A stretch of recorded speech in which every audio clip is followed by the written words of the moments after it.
नमस्कार, सत श्री अकाल, आदाब। मेरा नाम मनदीप पुनिया है और आप देख रहे हैं गांव सवेरा। अभी हरियाणा में वोटिंग ख़त्म हो चुकी है और वोटिंग परसेंट जो आज का डेटा है वो आ चुका है 8 बजे तक का। हालांकि जो ईसीआई है, इलेक्शन कमीशन ऑफ इंडिया है, वो 3-4 दिन बाद ही आजकल फाइनल डेटा दे रहा है। लेकिन आज रात 8 बजे तक का जो डेटा है वो मैं आपको बता देता हूँ। उसमें अम्बाला जो लोकसभा सीट है 67% वोटिंग है, भिवानी महेंद्रगढ़ सीट पर 65% वोटिंग पड़ी है, फरीदाबाद पे 60% और गुड़गांव सीट पे 60.7%, हिसार पर 64.7%, करनाल पर 63.2%, कुरुक्षेत्र पर 66.3%, रोहतक पर 64.6% और सोनीपत पर 62.3% और सिरसा पर 69.1%। ये टोटल एक वोटिंग है। अब वोटिंग परसेंट मैंने आपको बता दिया है, मोटा मोटा आकलन भी बता देता हूँ और वो डिस्ट्रिक्ट वाइज आपको बताता हूँ, ताकि डिस्ट्रिक्ट वाइज बताऊँगा तो उससे आपको सीट की स्थिति समझ में आएगी। शुरुआत करते हैं अम्बाला ज़िले से, जो अम्बाला लोकसभा सीट में ही पड़ता है और वहाँ पर 65% वोटिंग हुई है। अम्बाला ज़िले में ये माना जा रहा है कि अम्बाला जो शहर है और कैंट है उसमें बीजेपी स्ट्रॉन्ग है और जो ग्रामीण इलाका है उसमें कांग्रेस स्ट्रॉन्ग है। तो विधानसभाओं का डेटा आएगा तो थोड़ा सा क्लियर पता चल पाएगा। लेकिन अम्बाला ज़िले की 65% पोलिंग से ये समझ में आ रहा है कि कहीं ना कहीं वरुण मुलाना को थोड़ी सी एज मिलती दिख रही है। भिवानी जो डिस्ट्रिक्ट है, इससे अगला, ये अल्फ़ाबेटिक स्टाइल में लिख रखे हैं तो मैं उसी स्टाइल में बताता हूँ, या फिर मैं ऐसे करता हूँ कि आपको एक लोकसभा के जो 2 या 3 डिस्ट्रिक्ट हैं उनका बताता हूँ। अम्बाला लोकसभा के अम्बाला ज़िले में 65% वोटिंग हुई है, इससे कहीं ना कहीं वरुण मुलाना को थोड़ी सी एज मिलेगी।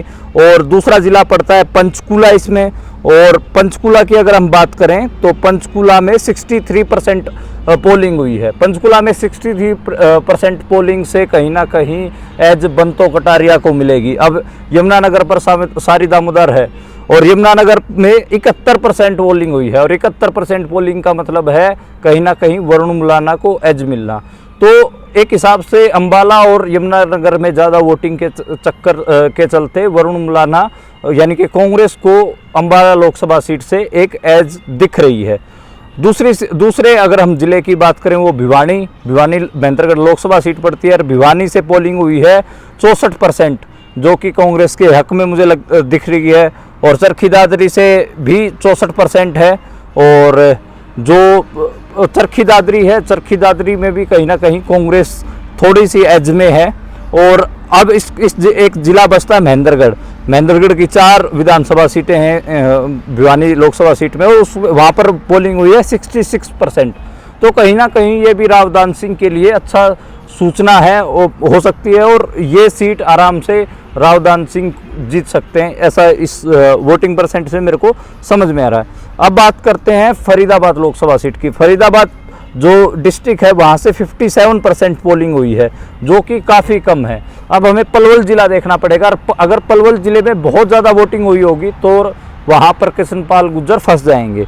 और पलवल ज़िले में अगर हम बात करें तो पलवल ज़िले में पोलिंग हुई है 67.5%। तो यस, कृष्णपाल गुर्जर की सीट फंस रही है। और यहाँ पर जो मैं एक ये मान के चल रहा हूँ कि जो मार्जिन रहेगा वो 20-25 हज़ार का ही रहेगा अगर कृष्णपाल गुर्जर जीतते हैं। लेकिन पलवल से जितनी वोट हुई है 67.5%, कृष्णपाल गुर्जर के जीतने के चांसेस नहीं लगते, क्योंकि पलवल में जाट प्लस मुसलमान, जो मेव मुसलमान हैं, और प्लस जो दलित वोटर हैं वो बड़ी संख्या में हैं। और उदय बहान जो हरियाणा कांग्रेस के पीसीसी प्रेसिडेंट हैं, दलित चेहरा ही हैं और वहीं से ही आते हैं। तो मुझे जो दलित प्लस मुसलमान प्लस जाट का जो कॉम्बिनेशन है पलवल ज़िले का, और 67% वोट मिलना, तो कहीं ना कहीं कृष्णपाल गुर्जर के साथ खेल हो गया। मेरा पर्सनली ये ओपिनियन है, बाकी 4 जून को पता लगेगा। और उससे अगली सीट की बात करें गुड़गांव में 57.9% वोटिंग हुई है और नूह में हुई है 64%। नूह में हमको पता है कि कहीं ना कहीं राज बब्बर के फेवर में है। तो और रेवाड़ी देखना पड़ेगा। अब रेवाड़ी में पोलिंग हुई है 64%, तो नूह में भी 64% है और रेवाड़ी में भी 64% है। तो नूह और रेवाड़ी दोनों ज़िले एक न्यूट्रल कर दे रहे हैं। राव साहब रेवाड़ी से बड़ी लीड लेके आ रहे हैं और नूह से राजबब्बर, तो दोनों जिले एक दूसरे को न्यूट्रल कर दे रहे हैं। गुड़गांव में कहीं ना कहीं वोट पड़ी है 57%। तो गुड़गांव में जो गणित मैं आपको पहले बता रहा था, 2.5 लाख वोट हैं पंजाबी समाज की, अगर उनमें से अगर लाख वोट भी हासिल कर लेते हैं राजबब्बर, तो कहीं ना कहीं मुश्किल पड़ जाएगी राव साहब के लिए, राव इंद्रजीत के लिए मुश्किल हो सकती है। लेकिन अगर वो लाख वोट हासिल नहीं कर पाते पंजाबी समाज के, तो राव इंद्रजीत निकल जाएंगे। अगर मेरा जो आज मेरी बात हो रही थी गुड़गांव में, तो मेरे को ऐसा लग रहा है 50,000 के मार्जिन से राव इंद्रजीत गुड़गांव सीट जीत रहे हैं। गुड़गांव सीट कहीं ना कहीं आंकड़ों के हिसाब से गुड़गांव सीट में 50,000 से बीजेपी जीत रही है। अब अगली सीट की हम बात करते हैं, वो है हिसार। हिसार डिस्ट्रिक्ट में 65% पोलिंग हुई है, और उससे हिसार सीट में ही अगर हम बात करें, ये तो जो हिसार है, हिसार में कहीं ना कहीं 65% जो पोलिंग है, उससे मेरे को ऐसा लगता है कि हालांकि जो जींद जिले की और जो फतेहाबाद जिले की एक हिसाब से हमें और भिवानी की जो भवानी खेड़ा सीट पड़ती है, तो भवानी खेड़ा सीट की पोलिंग, विधानसभा की पोलिंग अलग से देखनी पड़ेगी। हिसार में मुझे लग रहा है कि मैच फंस गया है और अदर्स पे डिपेंड करेगा। अगर अदर्स 1 लाख के आसपास वोट ले जाते हैं तो डेफिनेटली बीजेपी जीत जाएगी, रणजीत चौटाला जीत जाएंगे। लेकिन मेरे को लग रहा है कि अदर्स 1 लाख वोट नहीं लेके जा रहे, इसलिए जो एक एज है वो कांग्रेस को दिख रही है। जेपी वहाँ से चुनाव जीत सकते हैं हिसार से, मैं इस लिहाज से। अब बात करते हैं कैथल और कुरुक्षेत्र की। कैथल 65% वोटिंग हुई है। कहीं ना कहीं जो सुशील कुमार गुप्ता है और अभय चौटाला है, उनके लिए पॉजिटिव साइन है। कैथल में नवीन जिंदल का काम बहुत कमज़ोर था। अब कुरुक्षेत्र में 65% वोटिंग हुई है, तो ये सीट अभी के लिए 65% काफ़ी बड़ी वोटिंग है। कैथल से 1% ज़्यादा वोट पड़ी हैं, तो कहीं ना कहीं ऐसा लग रहा है कि नवीन जिंदल एक सर्टेन मार्जिन से कुरुक्षेत्र की सीट निकाल रहे हैं। और उससे अगली अगर हम बात करें, रोहतक की सीट हॉट सीट है, और रोहतक पे अगर हम बात करें, रोहतक लोकसभा की रोहतक जिले में 66% पोलिंग हुई है, और झज्जर भी इसमें एक जिला पड़ता है, और झज्जर में 63.4% पोलिंग हुई है। कोसली विधानसभा रेवाड़ी की वो रोहतक लोकसभा में पड़ती है, तो वो विधानसभा का अलग से देखना पड़ेगा। अगर कोसली विधानसभा में कम पोलिंग हुई होगी तो जो दीपेंद्र हुड्डा वो बड़े मार्जिन से जीत जाएंगे। अभी के लिए इन डेटा से ऐसा लग रहा है कि कहीं ना कहीं 1 लाख के आसपास दीपेंद्र हुड्डा इस सीट को जीत जाएंगे। अब अगले हम बात करते हैं सोनीपत सीट की। तो सोनीपत लोकसभा के सोनीपत जिले में 60% पोलिंग हुई है, और जींद जिले की 3 कॉन्स्टिट्यूएंसीज में पड़ती हैं, आपको पहले मैंने बताया था, और एक तो जींद और एक जुलाना और एक सफीदों। तो जींद जिले में पोलिंग हुई है 65%। अगर 65% हुई है तो मेरे को लग रहा है कि सोनीपत जिले में है 60%, जींद जिले में हुई है 65%, और जो कैंडिडेट हैं वो सफीदों से ही आ रहे हैं। 5% ज़्यादा पोलिंग दिख रही है। तो इन 3 विधानसभा सीटों से कांग्रेस बड़ी लीड लेके निकलेगी।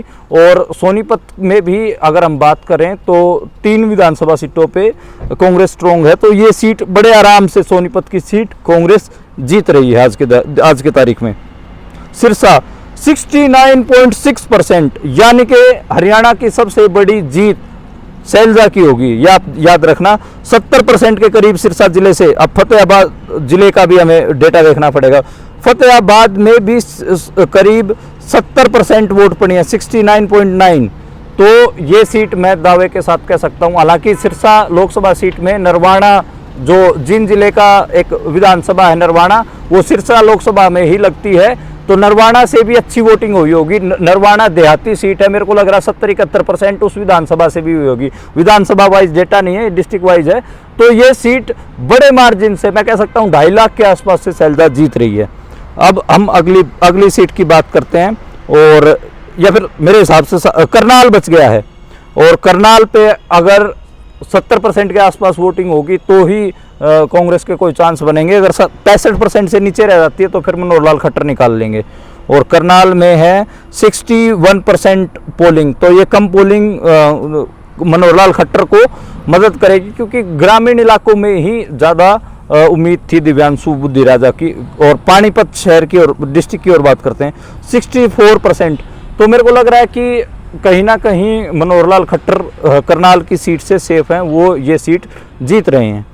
तो एक ओवरव्यू आ गया है, अंबाला की सीट का डिस्कशन हो चुका है। अंबाला में वरुण गुर्जर एज पे हैं इस डेटा के मुताबिक, और मैंने कुरुक्षेत्र का बता दिया है क्योंकि कुरुक्षेत्र शहर में ज़्यादा पोलिंग हुई है, 1-1.5% ज़्यादा वोट पड़े हैं, तो नवीन जिंदल को एज रहेगा। क्योंकि कैथल में कलायत विधानसभा होगी, जैसे वहाँ पर अब चौटाला कुछ वोट हैं, तो सुशील वहाँ 64% पोलिंग हुई है, तो कहीं ना कहीं नवीन जिंदल को एक एज दिख रही है कुरुक्षेत्र पे। करनाल में मनोहर लाल खट्टर को एज दिख रही है, सोनीपत में कांग्रेस को एज दिख रही है, रोहतक में दीपेंद्र हुड्डा को एज दिख रही है, और गुड़गांव में राव इंद्रजीत बीजेपी को एज दिख रही है, और फरीदाबाद फंस गई है। मेरा मानना है कि फरीदाबाद में कृष्णपाल गुर्जर हार गए हैं और वहां पर महेंद्र प्रताप कांग्रेस से जीत रहे हैं, और महेंद्रगढ़ भिवानी महेंद्रगढ़ से कांग्रेस जीत रही है इन डाटा के मुताबिक। और हम बात करें हिसार की, हिसार में मैच फंस गया है, पर एक सर्टेन एज, एक हल्की सी एज जेपी को है और कांग्रेस को है। हिसार भी मेरे हिसाब से कांग्रेस जीत जाएगी। तो ये एक मोटा मोटा विश्लेषण था आज का, और ये मैंने आपके सामने जो ये वोटिंग परसेंट है डिस्ट्रिक्ट वाइज ये रखने की कोशिश की। देखने के लिए शुक्रिया।